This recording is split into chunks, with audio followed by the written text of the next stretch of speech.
I've been working the night shift at Holloway House for 3 weeks. At least, that's what I believed. Until I found a personnel file with my name on it. The hire date was 7 years ago. Holloway House is a small assisted living facility. 12 rooms. 2 floors open to residents. My job is simple. I sit at the reception desk from 11 at night until 7 in the morning. I monitor security cameras.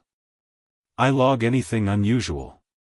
I make rounds every 2 hours. And I don't go to the 3rd floor. It's closed for renovation. For the first few nights, the job felt peaceful. The residents were always asleep. The building stayed quiet, except for the heating system and the soft creak of old wood settling. I liked the solitude. Then I noticed the logbooks.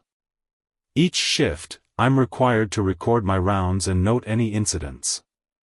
Standard procedure. About a week in, I flipped back through earlier entries to check a formatting detail. That's when I saw pages written in my handwriting. My exact handwriting. Dates from before I was hired. Detailed notes about residents I'd never met. Repairs I didn't remember. Weather conditions I hadn't experienced. I told myself it was coincidence.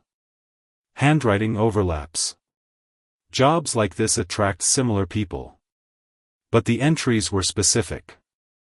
They mentioned the east hallway light flickering at exactly 3 a.m. The sound the vent near room 4 makes. Like someone whispering just below the edge of language. They mentioned a blue coffee mug with a chipped handle. The same mug I'd found in the break room and claimed as mine. I showed the logs to David, the day supervisor. He listened patiently. Said the previous night receptionist had quit suddenly.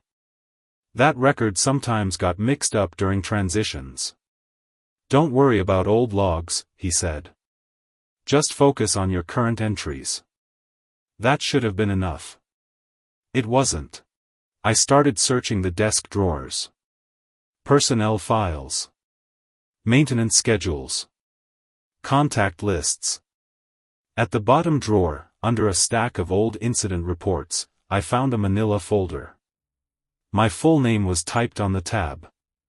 Inside was an employee record stating I'd been hired in 2017. Clipped to the first page was a photograph. It was me.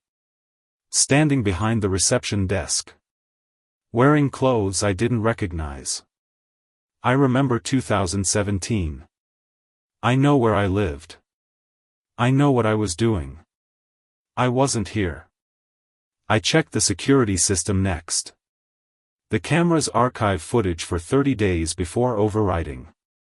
I clicked randomly through timestamps from before my hire date. And there I was. Walking the hallways. Sitting at the desk. Writing in the logbook.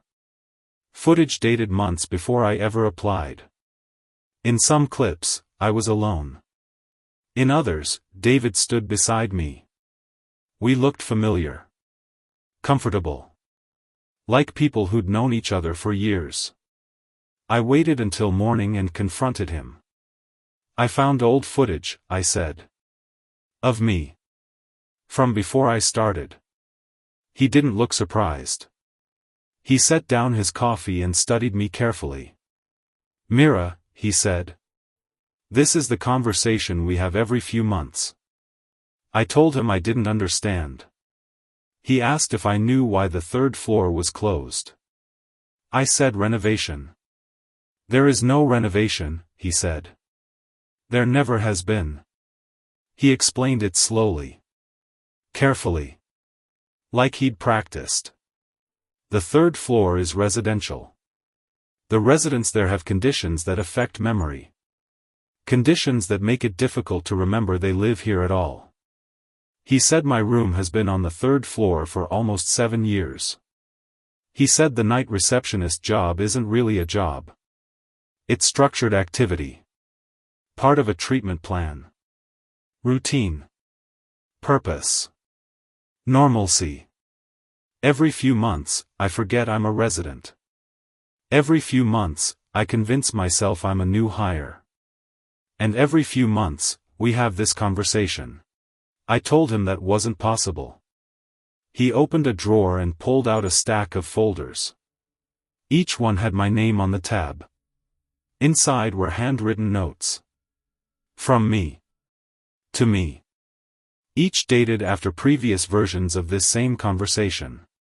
Notes explaining the truth. Notes begging me to believe it this time. I recognized the handwriting. My chest felt tight. Not panic. Something quieter. Like a truth settling in. He walked me upstairs and unlocked room 308. The bed felt familiar. The room felt oriented. The window faced east. I knew that.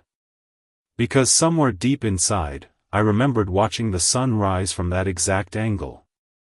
Photographs sat on the nightstand. Me, younger. Standing with people I didn't recognize. One of me behind the reception desk. Smiling. Like I belonged there. I'm writing this during my shift tonight. David says I'll probably forget by morning. Maybe by the time I finish rounds. The thing is, I still don't know what to believe. The files could be fabricated. The footage could be edited. The logbooks could be elaborate forgeries. Maybe I'm the only sane person here. Maybe they want me to think otherwise. But there's one detail I can't explain away. When I came back down to the reception desk, the bottom drawer was open. The drawer where I first found my personnel file 3 weeks ago. The folder was sitting on top of the stack. Like someone had just been looking through it. And the only person who works the night shift is me.